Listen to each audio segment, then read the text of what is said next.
Here's your smart fact of the day. So, what is the default neural network? So this is something that has been talked about quite recently to a large extent. So, I thought I'm going to look into this. This is the brain's default network, which is a set of regions more active in your brain during passive times than tasks that demand focused external attention. So, that is the default neural network, the activity of the brain that's happening when you're at rest. Welcome to Smarter With Sid, and in this episode, what we are trying to figure out is, can we use the default mode network that we all seem to be blessed with and do something about it? So let's go. Mind you, what I'm going to say or what I'm going to talk to you about is not completely proven by scientists yet. This is completely... So we've understood what a default network is, a default mode network in our brain is. But scientists have not been able to figure out what it's used for. Is it like just basically maintenance or something of our own brains while we are at rest? Or is it like used for some kind of thinking when we are not trying to actively do something external, right? So I'm sure, especially if you're a male, right? I'm sure that when you're vacantly staring out in space, somebody like your loved one, your partner, your child asks you, say, what are you thinking about? And you say, No, I have nothing. I wasn't thinking about anything. And to be honest, you were. It was a Brown study. And even if it was completely harmless or innocent, it is very difficult to tell people what you were thinking about. Whether it was the last India-Pakistan cricket match, or maybe it was just some vague stuff, or just some random series of thoughts.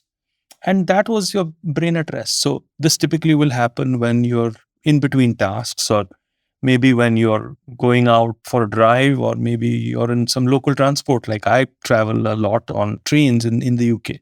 And what we are actually looking at is a time when we are relatively at rest, but we are not sleeping. We are also not meditating, mind you. So it's a kind of a mild contemplation. And the whole idea was, can we use our default network to kind of help us move ahead in life? Because otherwise we are kind of, just chilling out. And sometimes that's useful too. But I just thought that, first of all, understanding what a default mode network is and understanding why we are doing it, and not completely understanding it in the sense that no scientists have come to complete terms with why it is. But then speculating as to, how can we do something like this? Now, this reminds me of Thomas Edison. Now, surprisingly, Thomas Edison comes to mind. Why? Because Thomas Edison used to have these micro naps. So it was just when he was really, really tired, he used to kind of go and have a micro nap that allowed him to come up with a eureka moment. Now, what does that mean? It means that, you're allowing yourself to just take a problem almost to bed with you, but you're not completely falling asleep. You're just kind of stewing with the problem in mind. And that allows you to kind of come up with a solution a lot of times. Now, I have done dream journaling. I have podcasted about it. I have done meditation podcasts and the benefits of the same. And I perhaps will do a little more of them in the future. But this one is a little different because it just looks at contemplation. So the next time when you're going for a walk, maybe, or when you're going for just train ride or whatever it is, and your brain, before it goes to your smartphone and checks out stuff which is external, because that's not when your mind is in the default mode network, not when it's on the smartphone, or when you start some meaningless conversation with people, or just to keep yourself entertained when you're doing nothing, maybe waiting at the airport and everyone's looking at their phone or reading some book or newspaper seriously.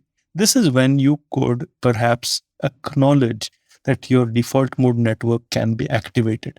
And when you activate that, okay, a lot of times, a lot of creative and genius thinkers have started trying to use it for solving the things that they're trying to solve. But these creative types, these genius types, they have a certain advantage over us because they already know what world breaking problem they're trying to solve. Now, in our case, a lot of the Aam Janta sort of case, what we have a problem with is to try and actually understand what is the problem we're trying to solve, right? So this then becomes probably very imperative for us to decide before getting into default mode. Now, let me explain this. I got inspired by my kids who are running a very successful influencer driven account called Iconic Cakes. It's doing really well on YouTube now. It's got over 700K followers, and obviously they're doing well in TikTok and Instagram, but that's like kind of old news now. This YouTube thing is new, and they've got a fantastic community over there. And one of the questions that they asked their community was that if you had to run our TikTok account for a day, what would you do? And they asked their community, and their community is super sweet and they are very involved and they gave a lot of really amazing answers. And I was thinking, ooh, they're using their hive mind. Do you remember the hive mind episode that, I had just a few episodes back? Yeah. So I was just thinking, oh, they're thinking about the hive mind. Yeah.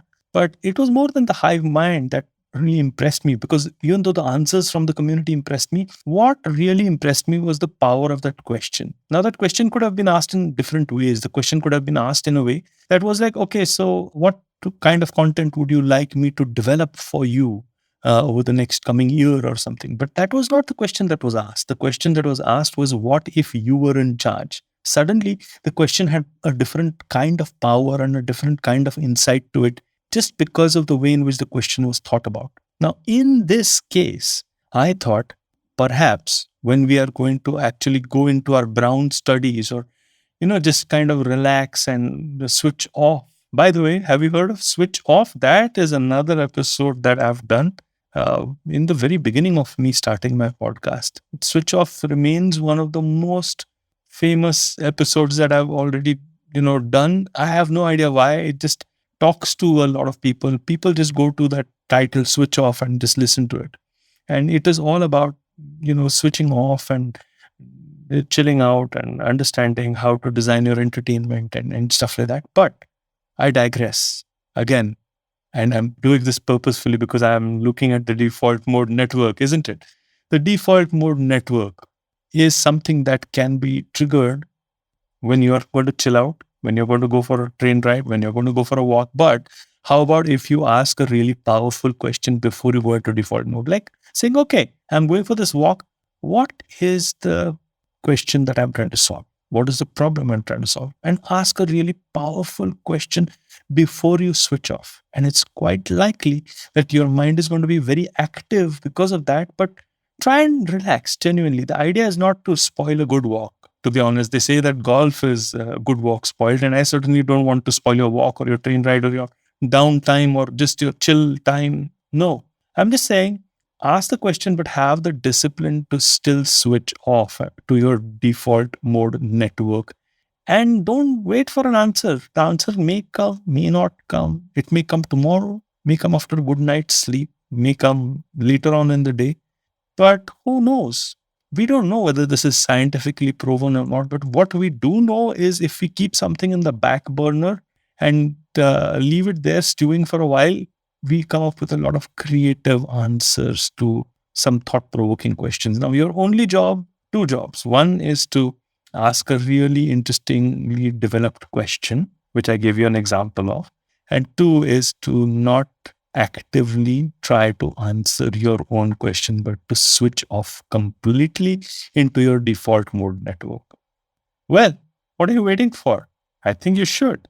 And while you're doing it, just remember to like and to subscribe to this podcast if you like this episode, that is. And hey, if you like me, I'm the traveling professor. I'm on LinkedIn and Instagram, where you should check all the stuff I'm putting out. And if you like podcasts like these, well, then you should just check out all the other stuff that IVM's got going for you. On that happy note then, on that happy note.